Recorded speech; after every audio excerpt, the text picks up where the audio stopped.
दोस्तों, जैसा कि आप जानते हैं कि हम एलएलबी पार्ट 3 के जो इम्पोर्टेंट क्वेश्चंस वगैरह है, ठीक है, सब्जेक्ट वाइज हम वो सीरीज़ वगैरह स्टार्ट कर चुके हैं।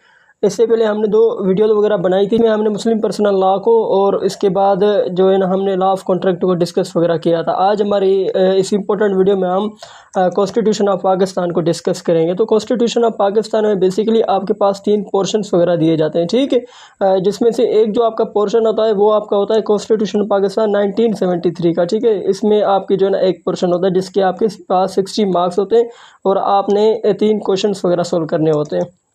इसके बाद आपके पास नेक्स्ट जो पोर्शन आता है वो आता है आपके पास लीडिंग कॉन्स्टिट्यूशनल केसेस वगैरह, ठीक है। वैसे तो बहुत सारे हैं लेकिन इनमें जो इंपॉर्टेंट जो केसेस वगैरह है वो हम आपको बताएंगे। थर्ड जो पार्ट होता है वो उसमें होता है आपका हिस्ट्री ऑफ पाकिस्तान, ठीक है ना। जो हिस्ट्री के रिलेटेड जो क्वेश्चन वगैरह हैं वो आपके आते हैं। इसमें भी आपने एक ही जो है ना क्वेश्चन वगैरह करना होता है, ठीक है। इसके आपके पास 20 मार्क्स वगैरह होते हैं। तो देखें जो पार्ट 1 है उसमें आपके पास 60 मार्क्स होते हैं, ठीक है। जो कॉन्स्टिट्यूशन ऑफ पाकिस्तान जो कॉन्स्टिट्यूशन वगैरह बना हुआ है उसमें से आपने 3 जो है ना क्वेश्चन वगैरह करने होते हैं। अब देखें इनमें जो इंपॉर्टेंट जो क्वेश्चन वगैरह है, ठीक है ना, उसमें पहला आता है कि आपने कैरेक्टरिस्टिक्स, ठीक है ना, और फंडामेंटल राइट्स वगैरह बताने जो कि कॉन्स्टिट्यूशन ऑफ पाकिस्तान 1973 में लिखे हुए हैं, ठीक है। अब क्वेश्चन एक ही है लेकिन उनको थोड़ा बहुत जो है ना घुमा फिरा के वो पेश वगैरह करते हैं, ठीक है। अब देखें या ये इस तरह से आ सकता है या आपसे ये भी पूछ सकते हैं कि बताएं भाई जो फंडामेंटल राइट्स हैं आप वो बताएं, ठीक है। अब उसको आपने बताना है आर्टिकल 10 और 10A के साथ, ठीक है। अब इस तरह से वो क्वेश्चन वगैरह भी आ सकता है, ठीक है। बात एक ही है लेकिन वो थोड़ा घुमा फिरा के आपको जो है ना क्वेश्चन वगैरह दे रहे हैं। देखिए जो क्वेश्चन नंबर 2 होता है, अब क्वेश्चन नंबर 2 क्या होता है, अब क्वेश्चन नंबर 2 में आता है आपके इस्लामिक प्रोविजंस। ये बहुत ज़्यादा इंपॉर्टेंट है क्योंकि पिछली मरतबा भी ये क्वेश्चन वगैरह आया था, ठीक है।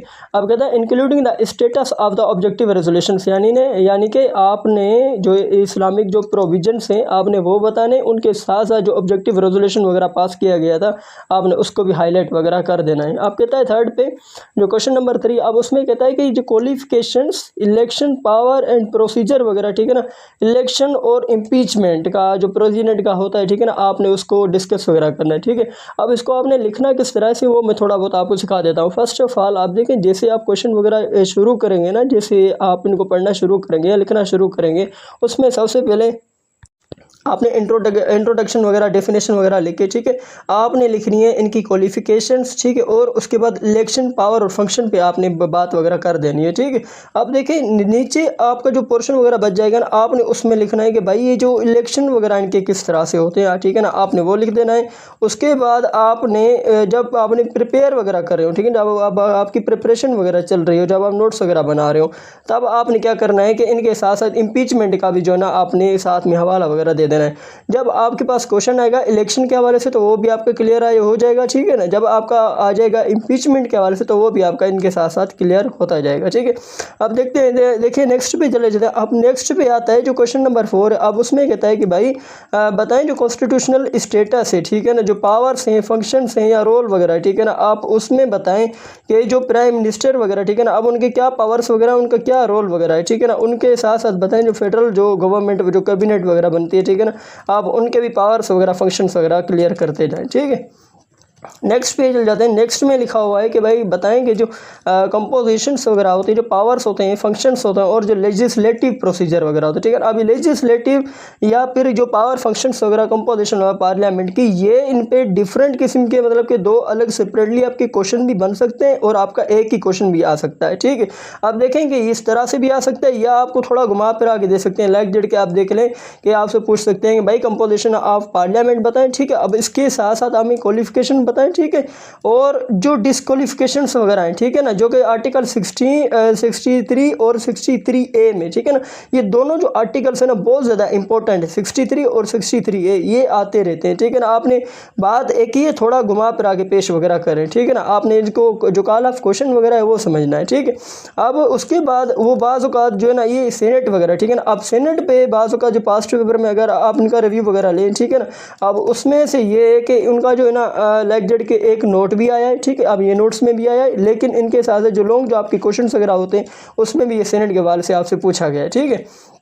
अब देखें कि 2026 से पहले जो मतलब 25 तक जितने भी क्वेश्चन पेपर्स वगैरह हुए हैं, ठीक है ना, पास्ट पेपर को अगर आप देखें तो उसमें जो बहुत ज़्यादा जो इंपॉर्टेंट जो क्वेश्चन वगैरह आया हुआ है ना, ठीक है ना, अब उसमें पूछ रहे हैं कि भाई आप जो सुप्रीम कोर्ट वगैरह, ठीक है ना, आप उनके पावर्स वगैरह बताएं, कौन से जो कॉम्पोजिशंस वगैरह है, या फिर जो है ना उनके जो एग्जीक्यूटिव जो जुरिसडिक्शंस वगैरह होती हैं, ठीक है ना, लाइक जेड के इनके एक अपीलेंट जुरिसडिक्शन होती है, ठीक है, और इसके अलावा एक ओरिजिनल जुरिसडिक्शन वगैरह होती है। अब ये बात थी 2025 तक, लेकिन क्योंकि अभी 27 जो अमेंडमेंट वगैरह है वो पास हो चुकी है, ठीक है, अब उसमें से आपको ये फेडरल कॉन्स्टिट्यूशन की जो कोर्ट वगैरह बनी है, ठीक है ना, उसमें से वो क्वेश्चन वगैरह आपको दे सकते हैं। तो आपने क्या करना है कि आपने दोनों ही प्रिपरेशन वगैरह कर देनी है, ठीक है ना, फेडरल कॉन्स्टिट्यूशन की भी और उसके बाद सुप्रीम कोर्ट की भी, ठीक है ना।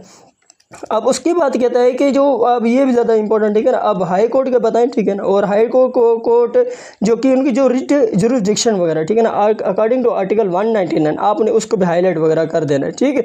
अब उसके बाद कहता है कि जो इमरजेंसी वगैरह, ठीक है ना, अब इमरजेंसी के लिए बताएं कि कौन कौन सी ऐसी सिचुएशंस वगैरह हैं जब ये इमरजेंसी वगैरह नाफिज हो सकती है, ठीक है, और उसके बाद बताएं कि इफ़ेक्ट क्या पड़ता है, ठीक है ना, इमरजेंसी का, जो कि आपने इनको बता देना है। अब देखें ये था हमारा पार्ट 1। अब इनमें से जो ना आपके कोई भी जो ना 3 क्वेश्चंस वगैरह आ सकते हैं, ठीक है। अब चलते हैं हम पार्ट 2 पे। अब पार्ट जो 2 है ना, अब उनमें से आपका एक ही क्वेश्चन वगैरह बनता है, ठीक है। वैसे लीडिंग कॉन्स्टिट्यूशन केसेस वगैरह अगर आप देखें तो वो बहुत ज़्यादा है, ठीक है, लेकिन जो मेन जो इंपॉर्टेंट वगैरह है ना, तो आपने वो इन चारों को जो है अच्छी तरह से प्रिपेयर वगैरह कर देना, ठीक है, जिसमें आपका पहला जो आता है मौलवी तमीज़ुद्दीन आता है, ठीक है ना, आपने इसको अच्छी तरह से प्रिपेयर वगैरह कर देना, ठीक है। उसके बाद स्टेट वर्सेस 200, ठीक है, आपने ये भी बहुत ज़्यादा इंपॉर्टेंट, आपने इसको प्रिपेयर करना है। आसमान Jilani versus government of Punjab, इसको भी आपने थोड़ा बहुत हाईलाइट कर देना है। और Begum Nusrat Bhutto versus chief of army staff. अब जो 2025 में जो एग्ज़ाम वगैरह आया था, ठीक है ना, उसमें उन्होंने दिया था कि बेगम नुसरत भुट्टो, ठीक है, और उसके बाद मेरे ख्याल में उसने कोई 200 वगैरह को केस वगैरह दिया था, लेकिन बेगम नुसरत भुट्टो वगैरह आया हुआ था, ठीक है। अब जो थर्ड जो पार्ट होता है ना, वो आपका होता है कॉन्स्टिट्यूशनल हिस्ट्री का, ठीक है। अब कॉन्स्टिट्यूशनल हिस्ट्री में आपका जो है ना एक क्वेश्चन वगैरह बनता है कि वो आपसे एक क्वेश्चन वगैरह, मतलब ये 2 आपके क्वेश्चन वगैरह दिए जाते हैं, उसमें से आपने एक जो है ना क्वेश्चन वगैरह करना होता है, ठीक है। अब देखेंगे ये जो 1956, आप देखें जैसे कि आप जानते हैं कि कॉन्स्टिट्यूशन जो है ना पाकिस्तान की हिस्ट्री में 3 आए हुए हैं, ठीक है। एक आया था 1956 में, जो कि बाद में जो है ना उसको ख़त्म किया गया था, और उसके बाद नया जो कॉन्स्टिट्यूशन वगैरह आया था 1962 का, ठीक है ना, इसको भी ख़त्म करके अब जो करंटली जो चल रहा है वो 1973 का चल रहा है, ठीक है। अब इसमें क्या होता है कि बाज़ औक़ात आपको ये कंपैरिजन वगैरह पूछ सकते हैं कि भाई आप बताएंगे जो कंपैरिजन वगैरह क्या था, ठीक है ना, 1956 का और 1962 का, अब इनका कंपैरिजन वगैरह क्या था, ठीक है ना, यानी कि आपने इनके जस्ट साइलेंट फीचर वगैरह करके, ठीक है ना, जो सिमिलरिटीज़ है वो आपने सिमिलरिटीज़ लिखी है, जो उनके पास डिफरेंशिएट है वो आपने डिफरेंशिएट वगैरह कर देने, ठीक है ना। लेकिन ये क्वेश्चन आपको सेपरेटली भी आ सकता है, ठीक है ना, तो आपने उस हिसाब से इनको प्रिपेयर वगैरह कर देना है, ठीक है। अब नेक्स्ट जो आपने क्वेश्चन वगैरह प्रिपेयर वगैरह करना है वो था आपके गवर्नमेंट ऑफ पंजाब, जो वो था गवर्नमेंट ऑफ इंडिया एक्ट 1935 का, ठीक है, क्योंकि जब क्रिएशन ऑफ पाकिस्तान हुई थी तो पाकिस्तान के पास कोई ऐसा कोई कॉन्स्टिट्यूशन वगैरह नहीं था जिनकी मदद से वो जो मुल्क को रेगुलेट वगैरह कर सके, ठीक है। तो हमारे पास क्या था, हमारे पास गवर्नमेंट ऑफ इंडिया एक्ट, जिसकी वजह से हम अपना जो मुल्क वगैरह उसको रेगुलेट वगैरह कर रहे थे, ठीक है। जो हमारे पास जितनी भी गवर्नमेंट बॉडीज़ वगैरह हैं, जो भी हमारे पास मशीनरीज वगैरह हैं जो काम वगैरह कर रही है, ठीक है, उनकी पॉलिसीज़ वगैरह A to Z, like Z कि ये हमारा कॉन्स्टिट्यूशन की तरह एक जो है ना काम वगैरह कर रहा था, तो आपने इसको प्रिपेयर वगैरह कर देना है। अब लास्ट में आपने क्या करना है, जो ऑब्जेक्टिव रेजोल्यूशन है 1949 का, आपने इसको भी अच्छी तरह से प्रिपेयर वगैरह कर देना है। जस्ट आपने इन क्वेश्चन को अगर आपने अच्छी तरह प्रिपेयर कर लिया तो आपका जो पेपर वगैरह कॉन्स्टिट्यूशन हुआ वो आपका सोल्व वगैरह हो जाएगा, ठीक है। अब आते हैं कि मेन बात पे कि बच्चे जो है ना क्वेश्चन वगैरह कर तो लेते हैं, लेकिन बाद में जो ना सप्ली वगैरह आ जाती है, सर हमने क्वेश्चन तो अच्छा किया था लेकिन फिर भी हमारे पास सप्ली है। उस सप्ली की बात मैं आपको जिस तरह मैंने हर वीडियो में आपको बताया, इस तरह आपको इस वीडियो में मैं आपके साथ जो है ना कवर वगैरह करता जाऊंगा। आप देखें कि सप्ली की बात है, सप्ली की जो मेन जो रीज़न है वो ये होती है कि देखें आप पार्ट 1 है, जिस तरह आपने पहले डिस्कस वगैरह किया, आप पार्ट 1 में आपने क्या करना है कि आपने 3 क्वेश्चन वगैरह कर देना है। टाइम की निस्बत से आपने क्या किया था, पार्ट 1 को भी सोल्व वगैरह कर दिया आपने, 3 के 3 क्वेश्चन वगैरह कर दिया। अब पार्ट 2 पे आ गए, पार्ट 2 में से आपने एक क्वेश्चन वगैरह कर दिया, ठीक है ना। लेकिन आपका क्या था, जो पार्ट 3 था ना वो आपका रह गया, आपने उसमें से एक भी क्वेश्चन वगैरह नहीं किया और आपका भाई टाइम हो गया पूरा, ठीक। तो इसमें से क्या होता है कि आपका एक तो जो पूरा का पूरा जो पार्ट वगैरह वो रह गया, जिसकी वजह से आपको वो क्या करते हैं कि वो सप्ली वगैरह देते हैं। उनकी जो मेन जो वजूहत होती है ना वो ये होती है कि भाई देखें जितने भी पार्ट वगैरह है ना, आपने उसमें से कुछ ना करना तो सारा ही चाहिए, ठीक है ना, नहीं तो कुछ ना कुछ किया हो। तो मैं यही सजेस्ट कर रहा हूँ कि आप क्या करें, सबसे पहले जो पार्ट्स वगैरह हैं जिनके एक एक क्वेश्चन वगैरह कर देने हैं, जो भी आपका सब्जेक्ट वगैरह जिनके एक एक क्वेश्चन वगैरह करने हैं, तो आपने सबसे पहले जो ना उनको सॉल्व वगैरह कर देना है, ठीक है, क्योंकि एक एक क्वेश्चन हो जाएगा, आप इजी हो जाएंगे, पार्ट भी क्लियर हो जाएगा। उसके बाद उस पार्ट पर आए जिन पे एक से ज़्यादा क्वेश्चन वगैरह कर देने, क्योंकि देखें अब लाइक दैट इसमें 3 क्वेश्चन वगैरह कर देना, अगर आपने इसमें 2 भी कर दे फिर भी आपको सप्ली वगैरह नहीं आएगी, क्योंकि आपने इस पार्ट को भी किया हुआ है।